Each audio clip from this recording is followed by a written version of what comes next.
Los encontró en la tienda de Clotilde Armenta.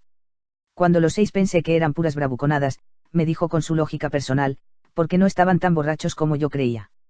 Ni siquiera los interrogó sobre sus intenciones, sino que les quitó los cuchillos y los mandó a dormir. Los trataba con la misma complacencia de sí mismo con que había sorteado la alarma de la esposa.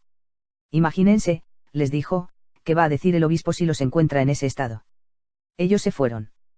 Clotilde Armenta sufrió una desilusión más con la ligereza del alcalde, pues pensaba que debía arrestar a los gemelos hasta esclarecer la verdad.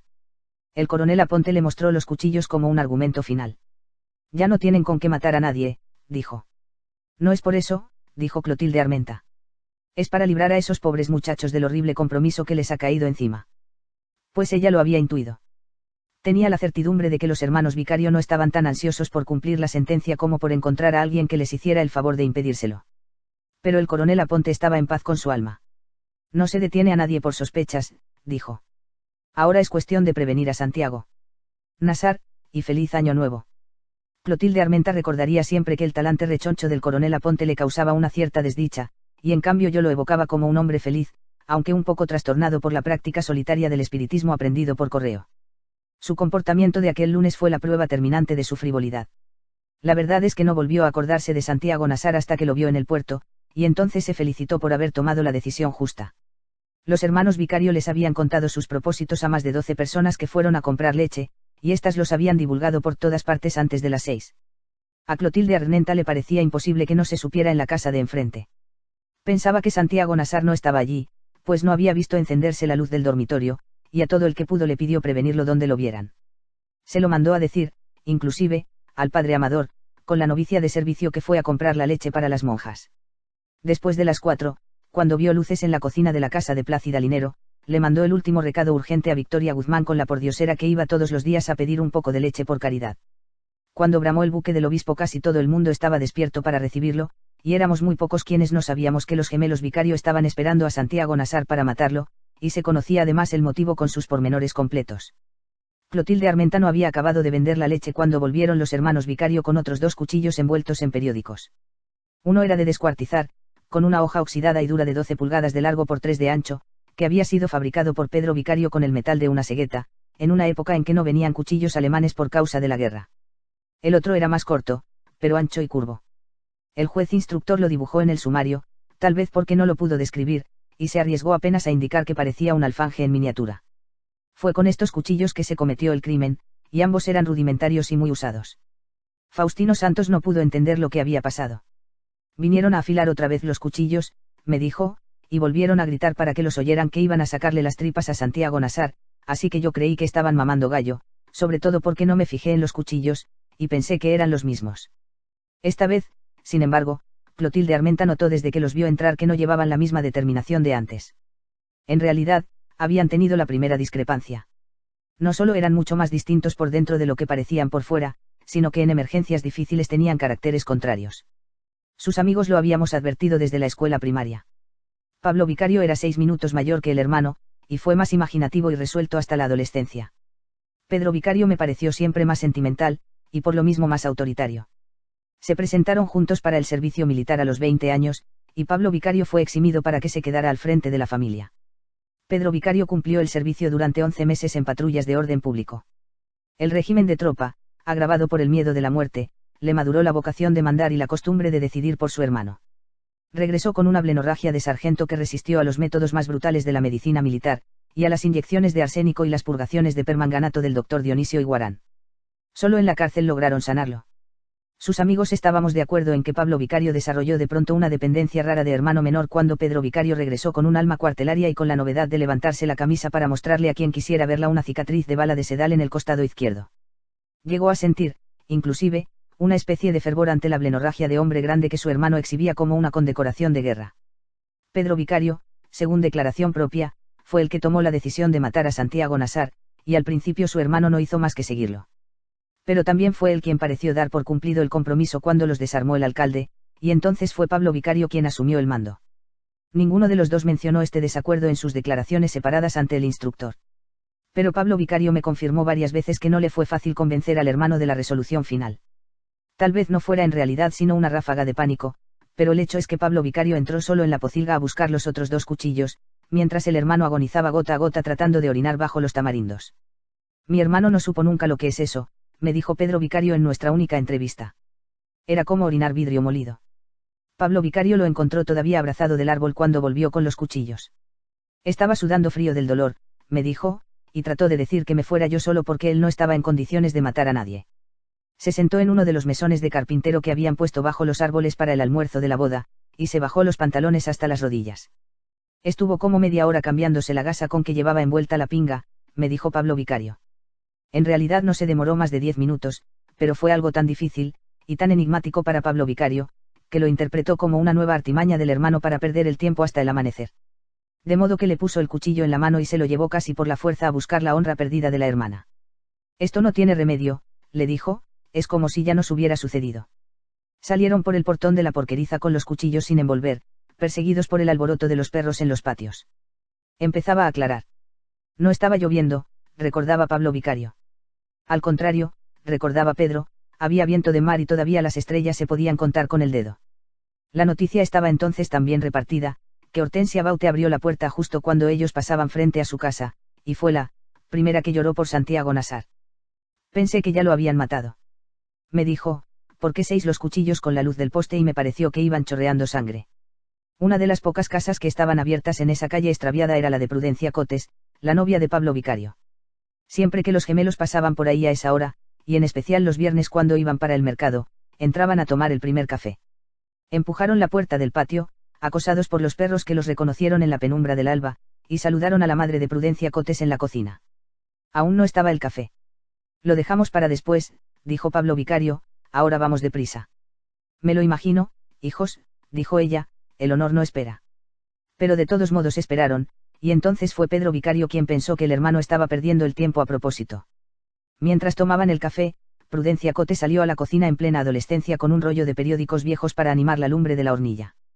Yo sabía en qué andaban, me dijo, y no solo estaba de acuerdo, sino que nunca me hubiera casado con él si no cumplía como hombre. Antes de abandonar la cocina, Pablo Vicario le quitó 2 secciones de periódicos y le dio una al hermano para envolver los cuchillos.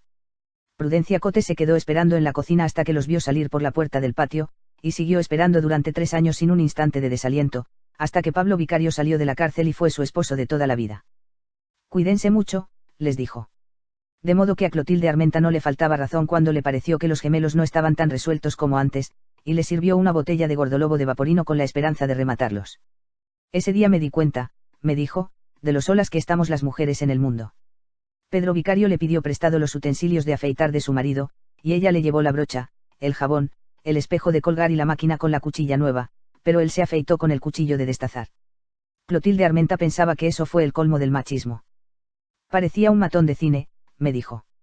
Sin embargo, él me explicó después, y era cierto, que en el cuartel había aprendido a afeitarse con navaja barbera, y nunca más lo pudo hacer de otro modo.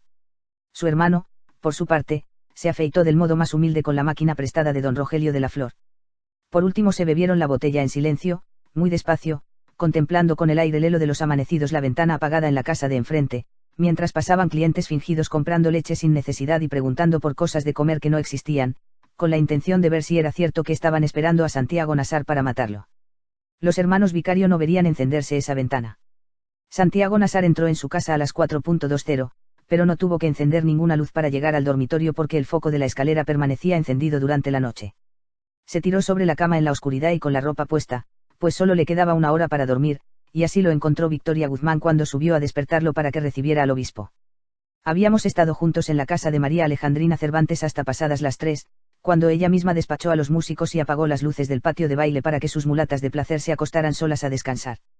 Hacía 3 días con sus noches que trabajaban sin reposo, primero atendiendo en secreto a los invitados de honor, y después destrampadas a puertas abiertas con los que nos quedamos incompletos con la parranda de la boda. María Alejandrina Cervantes, de quien decíamos que solo había de dormir una vez para morir, fue la mujer más elegante y la más tierna que conocí jamás, y la más servicial en la cama, pero también la más severa. Había nacido y crecido aquí, y aquí vivía, en una casa de puertas abiertas con varios cuartos de alquiler y un enorme patio de baile con calabazos de luz comprados en los bazares chinos de Paramaribo. Fue ella quien arrasó con la virginidad de mi generación. Nos enseñó mucho más de lo que debíamos aprender, pero nos enseñó sobre todo que ningún lugar de la vida es más triste que una canea vacía. Santiago Nassar perdió el sentido desde que la vio por primera vez. Yo lo previne, halcón que se atreve con garza guerrera, peligros espera. Pero él no me oyó, aturdido por los silbos quiméricos de María Alejandrina Cervantes. Ella fue su pasión desquiciada, su maestra de lágrimas a los 15 años, hasta que Ibrahim Nassar se lo quitó de la cama a correazos y lo encerró más de un año en el divino rostro. Desde entonces siguieron vinculados por un afecto serio, pero sin el desorden del amor, y ella le tenía tanto respeto que no volvió a acostarse con nadie si él estaba presente. En aquellas últimas vacaciones nos despachaba temprano con el pretexto inverosímil de que estaba cansada, pero dejaba la puerta sin tranca y una luz encendida en el corredor para que yo volviera a entrar en secreto. Santiago Nassar tenía un talento casi mágico para los disfraces, y su diversión predilecta era trastocar la identidad de las mulatas. Saqueaba los roperos de unas para disfrazar a las otras, de modo que todas terminaban por sentirse distintas de sí mismas e iguales a las que no eran. En cierta ocasión, una de ellas se vio repetida en otra con tal acierto, que sufrió una crisis de llanto. Sentí que me había salido del espejo, dijo. Pero aquella noche, María Alejandrina Cervantes no permitió que Santiago Nassar se complaciera por última vez en sus artificios de transformista, y lo hizo con pretextos tan frívolos que el mal sabor de ese recuerdo le cambió la vida. Así que nos llevamos a los músicos a una ronda de serenatas, y seguirnos la fiesta por nuestra cuenta, mientras los gemelos Vicario esperaban a Santiago Nassar para matarlo. Fue a él a quien se le ocurrió, casi a las 4, que subiéramos a la colina del viudo de Sius para cantarles a los recién casados. No solo les cantamos por las ventanas, sino que tiramos cohetes y reventamos petardos en los jardines, pero no percibimos ni una señal de vida dentro de la quinta. No se nos ocurrió que no hubiera nadie, sobre todo porque el automóvil nuevo estaba en la puerta, todavía con la capota plegada y con las cintas de raso y los macizos de azahares de parafina que les habían colgado en la fiesta. Mi hermano Luis Enrique, que entonces tocaba la guitarra como un profesional, improvisó en honor de los recién casados una canción de equívocos matrimoniales. Hasta entonces no había llovido. Al contrario, la luna estaba en el centro del cielo, y el aire era diáfano, y en el fondo del precipicio se veía el reguero de luz de los fuegos fatuos en el cementerio. Del otro lado se divisaban los sembrados de plátanos azules bajo la luna, las ciénagas tristes y la línea fosforescente del Caribe en el horizonte. Santiago Nassar señaló una lumbre intermitente en el mar, y nos dijo que era el ánima en pena de un barco negrero que se había hundido con un cargamento de esclavos del Senegal frente a la boca grande de Cartagena de Indias. No era posible pensar que tuviera algún malestar de la conciencia, aunque entonces no sabía que la efímera vida matrimonial de Ángela Vicario había terminado 2 horas antes. Bayardo San Román la había llevado a pie a casa de sus padres para que el ruido del motor no delatara su desgracia antes de tiempo, y estaba otra vez solo y con las luces apagadas en la quinta feliz del viudo de Sius. Cuando bajamos la colina, mi hermano nos invitó a desayunar con pescado frito en las fondas del mercado, pero Santiago Nassar se opuso porque quería dormir 1 hora hasta que llegara el obispo. Se fue con Cristo Bedoya por la orilla del río bordeando los tambos de pobres que empezaban a encenderse en el puerto antiguo, y antes de doblar la esquina nos hizo una señal de adiós con la mano. Fue la última vez que lo vimos. Cristo Bedoya, con quien estaba de acuerdo para encontrarse más tarde en el puerto, lo despidió en la entrada posterior de su casa. Los perros le ladraban por costumbre cuando lo sentían entrar, pero él los apaciguaba en la penumbra con el campanilleo de las llaves. Victoria Guzmán estaba vigilando la cafetera en el fogón cuando él pasó por la cocina hacia el interior de la casa. Blanco, lo llamó, ya va a estar el café. Santiago Nassar le dijo que lo tomaría más tarde, y le pidió decirle a Divina Flor que lo despertara a las 5:30, y que le llevara una muda de ropa limpia igual a la que llevaba puesta. Un instante después de que él subió a acostarse, Victoria Guzmán recibió el recado de Clotilde Armenta con la pordiosera de la leche.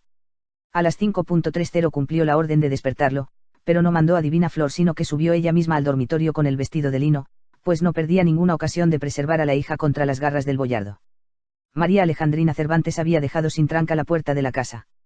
Me despedí de mi hermano, atravesé el corredor donde dormían los gatos de las mulatas amontonados entre los tulipanes, y empujé sin tocar la puerta del dormitorio. Las luces estaban apagadas, pero tan pronto como entré percibí el olor de mujer tibia y 6 los ojos de leoparda insomne en la oscuridad, y después no volví a saber de mí mismo hasta que empezaron a sonar las campanas. De paso para nuestra casa, mi hermano entró a comprar cigarrillos en la tienda de Clotilde Armenta. Había bebido tanto, que sus recuerdos de aquel encuentro fueron siempre muy confusos, pero no olvidó nunca el trago mortal que le ofreció Pedro Vicario. Era candela pura, me dijo.